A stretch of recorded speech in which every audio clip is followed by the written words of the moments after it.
Why do some stories just refuse to stay buried? I love this city with icons on every corner.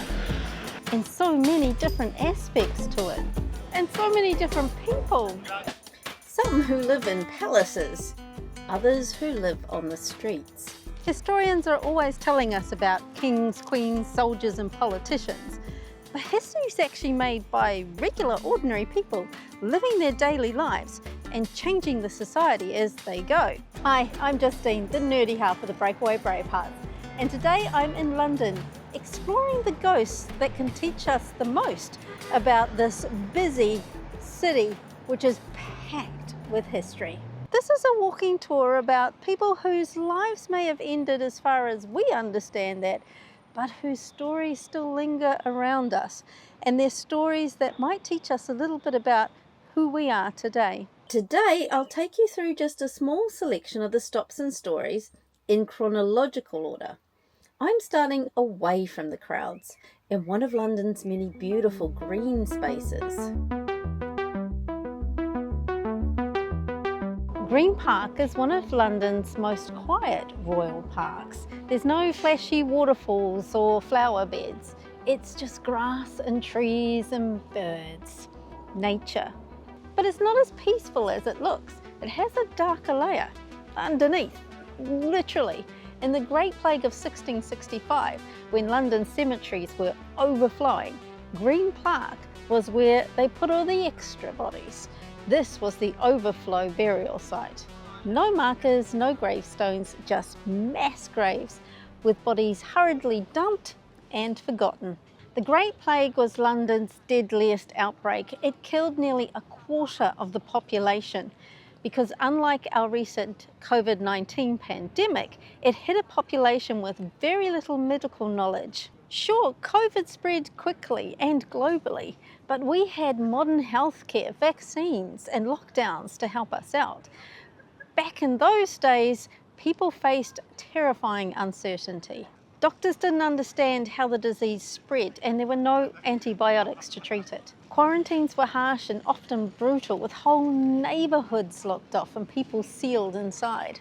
Both pandemics caused great fear and interrupted daily life.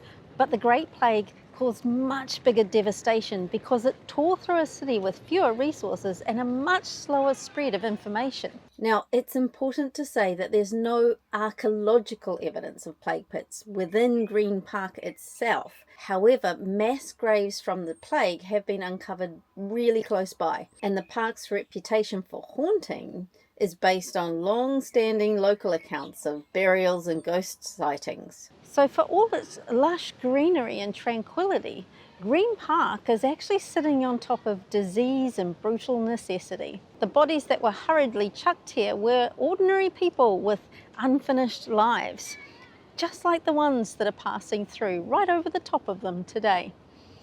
I wonder which spirits still stir and who comes out at night. One of the airiest tales is that of the so-called Tree of Death, a particular tree that dogs are said to avoid, no birds sing, and where some have reported hearing unsettling noises of a low gurgling laugh.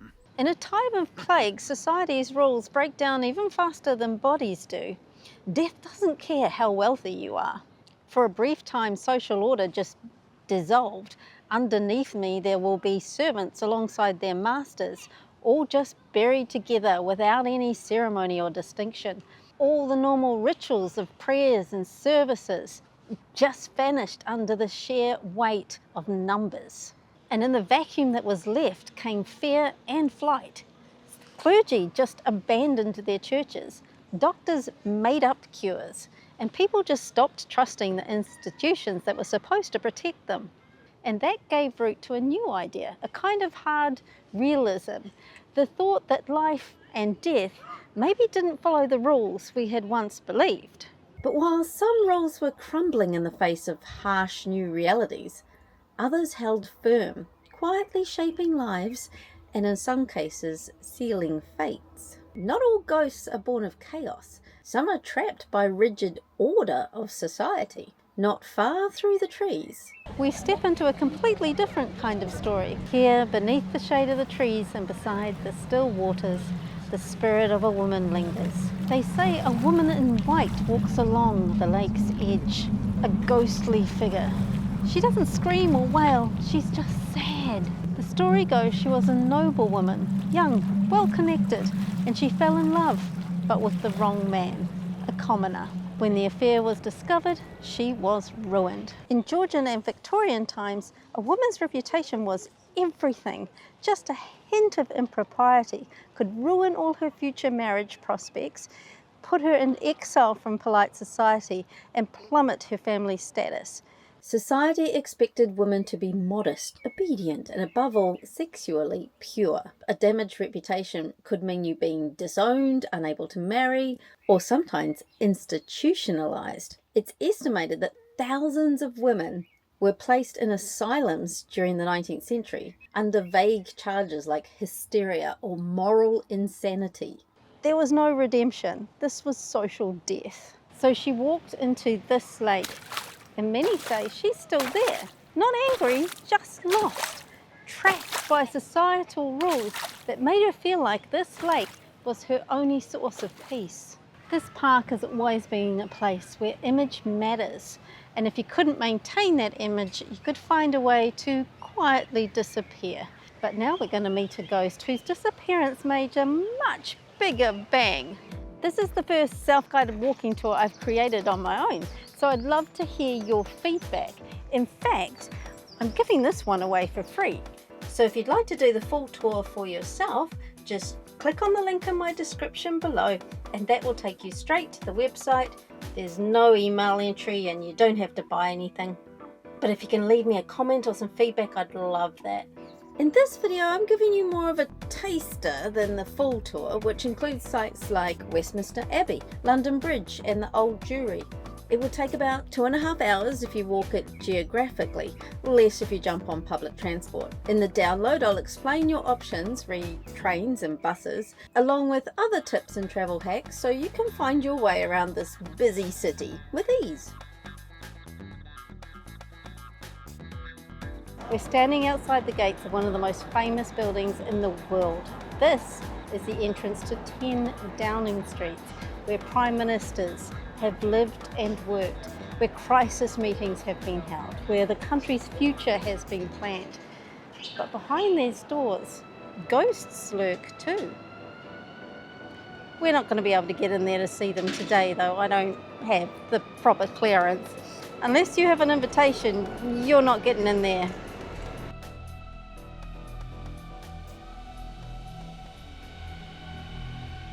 Staff have reported doors that slam on their own, deadly footsteps in the night, strange voices when there's no one there. And the most famous ghost is a man in Victorian dress who roams the upper stories. He's said to be the spirit of Spencer Perceval, the only British Prime Minister to ever be assassinated. Although Perceval's ghost roams the halls of 10 Downing Street, it's here in the House of Commons in Westminster Palace that he was actually shot. Perceval's time as Prime Minister was not easy. He led the country through economic hard times, war with Napoleon, and public unrest. While he was seen as principled, he was also very unpopular with large segments of the public. In the early 1800s, London was teetering. There was war taxes, debt, and a failing infrastructure. The man who killed Perceval was mentally unstable, but he also reflected a wider discontent. John Bellingham, he wasn't your typical assassin. He was mild-mannered, middle-class merchant. He worked in shipping and spent some time in Russia, where a business deal went sour and landed him in prison under some shaky charges. He spent years trying to get compensation from the British government for what he saw as unjust imprisonment. He became obsessed with the simmering sense of injustice. And in 1812, he calmly walked into the House of Commons and shot Prime Minister Spencer Perceval in the chest. He was hanged just a week later. It was the only assassination of a British Prime Minister in history, and it came from a man who, by all accounts, just wanted someone to listen. In 2009, someone finally did, and installed a plaque in his name to prove it. While it might seem strange to honour someone who was essentially a murderer, some view Buckingham as more of a victim of mental distress. Buckingham's commemoration raises some questions about who gets remembered and why. But the ghost that roams these grounds has no name, even though he too died for his country. This wide open space is the Horse Guard Parade. You've probably seen the changing of the guard here. London has two royal guard changing ceremonies. The famous changing of the guard at Buckingham Palace and the mounted life guard change at Horse Guards Parade. It's a quieter, more up-close ceremony with cavalry in full ceremonial dress. Dismount!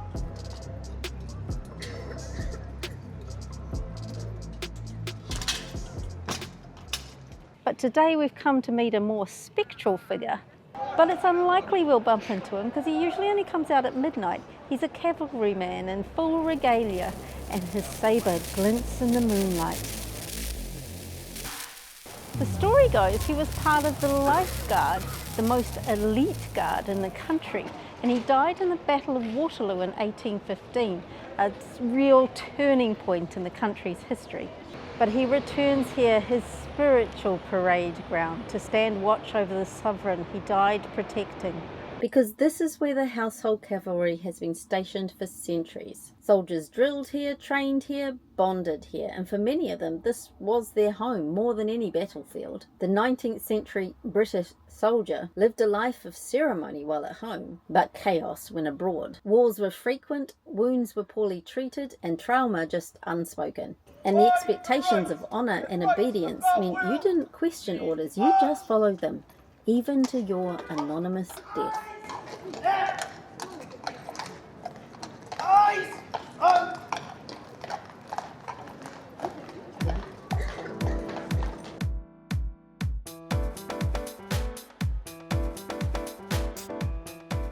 But not all battles are fought by men with guns. Some are fought by women with passionate words. Parliament Square is packed with statues, mostly men, mostly military or political leaders. But there's one woman, Millicent Fawcett, and there's a story that another woman, one who also no longer lives in this realm, sometimes appears near her statue.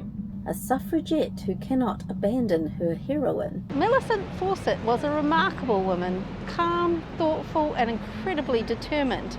She holds her banner proudly to the world, proclaiming courage calls to courage everywhere. But she doesn't stand here alone. Hers is the only statue that recognises the colleagues that helped put her in this position. Around the base of her statue are the names and faces of the women who stood beside her in the suffragette movement.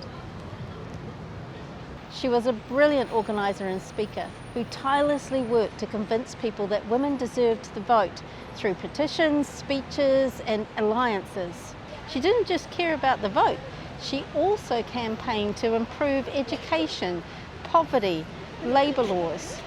She believed in courage and persistence, and unlike some more militant suffragettes, she believed in non-violence and a peaceful approach to change. The suffragette ghost said to haunt Parliament Square is thought to be the spirit of a woman who was part of the militant wing of the suffragette movement. The kind of suffragette who chained herself to railings or broke windows. They faced arrest, forced feeding and mockery, but through courage and persistence, they forced society to reconsider the role of women. Her spirit, some believe, lingers near the statue of Millicent Fawcett, a reminder of the strength and sacrifice of those who fought for women's rights.